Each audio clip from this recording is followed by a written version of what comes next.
Internet users are pissed off, particularly at Elon Musk and XAI, the people who built Grok. Now, if you don't know what Grok is, it is XAI's alternative to OpenAI's ChatGPT. And essentially, it was supposed to be accessible to those inside the X, formerly Twitter app.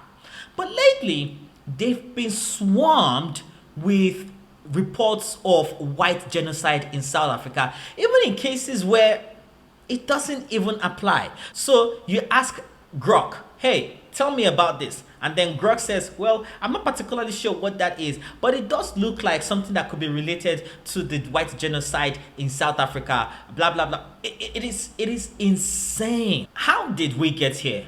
Well, it all started in February this year when President Donald Trump signed an executive order that was supposed to grant refugee status to landowners in South Africa, majority of them Afrikaans, whites.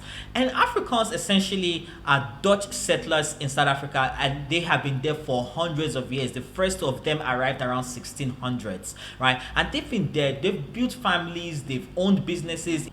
In fact, till today, official statistics, according to a 2017 land ownership audit, found that white South Africans own 72% of the country's farming and agricultural land, while black South Africans possessed a total of 4% of the total agricultural land in the country. For context, in 2022, a census that was carried out in South Africa showed that white South Africans account for 7.3% of the population, while black South Africans accounted for 81.4% of the population. So imagine having 81.4% of the population only own about 4% of the land, while 7% of the population own 72% of the land.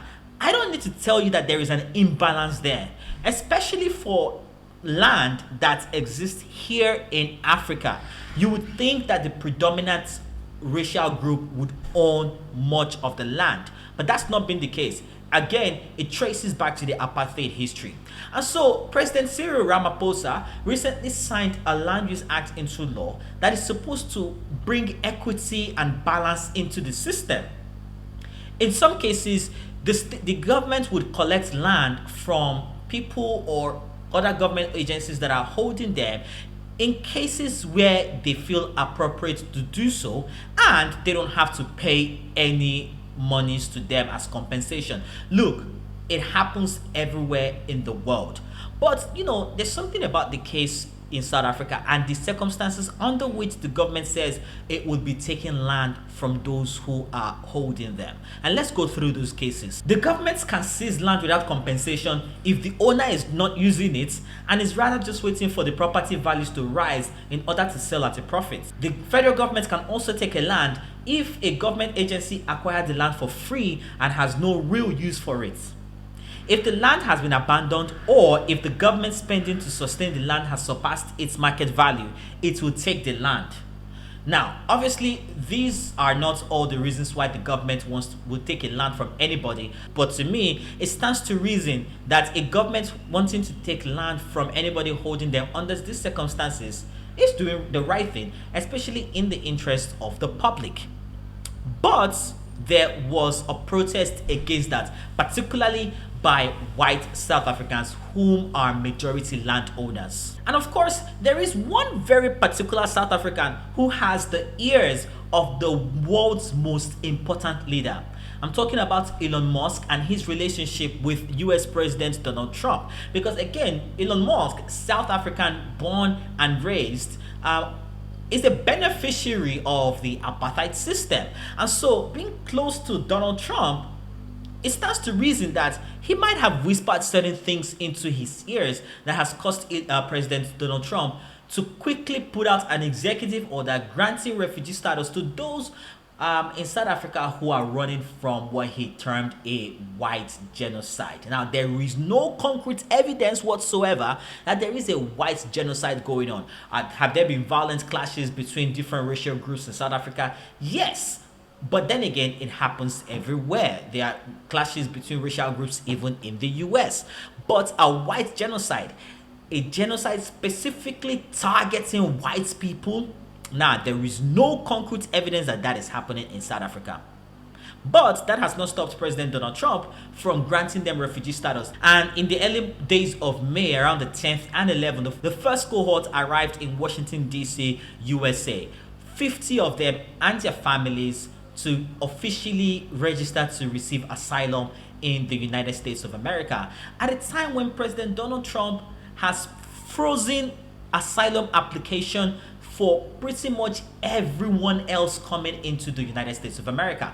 They get a special pass. So it's weird because when you think of it, this is really how President Donald Trump talks of other immigrants. The 22-year-old nursing student in Georgia who was barbarically murdered by an illegal alien animal. The Democrats say, please don't call them animals, they're humans. I said, no, they're not humans. They're not humans, they're animals. Nancy Pelosi told me that. She said, please don't use the word animal, sir, when you're talking about these people. I said, I'll use the word animal because that's what they are. And this is how President Donald Trump speaks of asylum seekers from South Africa, the white South Africans. But it's a genocide that's taking place that you people don't want to write about. But it's a terrible thing that's taking place. And farmers are being killed. They happen to be white. But whether they're white or black makes no difference to me. But white farmers are being brutally killed, and their land is being confiscated in South Africa. And the newspapers and the media, television media, doesn't even talk about it. If it were the other way around, they'd talk about it. That would be the only story they'd talk about. I think it's pretty clear the difference between the two groups that President Donald Trump here is treating very differently. And for many people, it is problematic, and it by and large ties into the great replacement theory that many people on the right have been spewing for years and years on end. It also feeds into the fear of Donald Trump's core fan base, the people that he controls and deploys to spread his misinformation whenever he feels like things aren't going his way. It's problematic. And now to see that we are now dragging technology into it, it calls to question what really is the truth in the public space. Personally, I think that at this point, everyone should be very careful how they consume information online. Look, my video right now might be coming from a place of bias to so many people, and that's fine. But having sourced materials from very credible sources, I can to a degree of certainty say that I'm presenting this without any bias. But hey, let me know what you think in the comment section. If you've liked this video, please don't forget to like, share, and subscribe to my channel. I'm trying to grow this as much as I can, and I will see you in the next one.